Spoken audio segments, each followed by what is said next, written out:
Assalomu alaykum do'stlar, qandaysizlar? Jastar ko'pchilik dush qo'ydi. Bergi beti uy bo'lsa. Lujbi dush qildirsanlar, sirtga qo'yg'ular turbani. Mana hozir men sizlarga mashina bilan 3-4 obyektni tekshirgani bordim, shunday bo'ldi do'stlar. Mana mashinaning orqasida dush bor. Dush turba ichkarida ketgan. Endi hozir tashqariga chiqarilgan. Qarag'ala, sho'rlog'onni.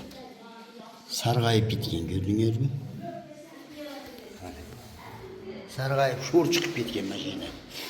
Iloji boricha tashqariga qo'yg'ular turbani. Yorilsa ham, boshqa bo'lsa ham duvalni ichiga urib etdi. Hozir endi dushtikini tashqariga chiqarildi. Hozir ko'rsataman. Mana hozir tashqariga chiqarilgan bu turba. Duval ichida.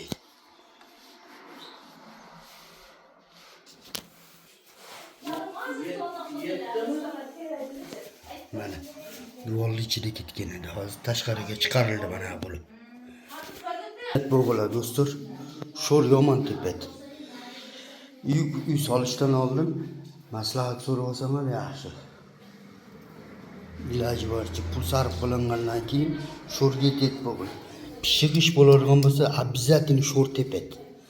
Nam bo'ldi u sho'r chiqaveradi. Nam bo'ldi u sho'r chiqaveradi do'stlar. Mana qaranglar. Sarg'ayib sho'r chiqib ketgan.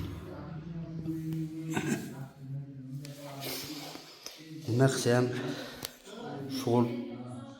sho'r chiqayotgan yerda qumshog'ini tushirib berib, shuvab boshqatdan. Qig'lar dush turbalarini обязательно chiqarib soqlar. Dush turbalarini. Kanalimizga kelsangiz podpisatsiya bo'lib bo'linglar.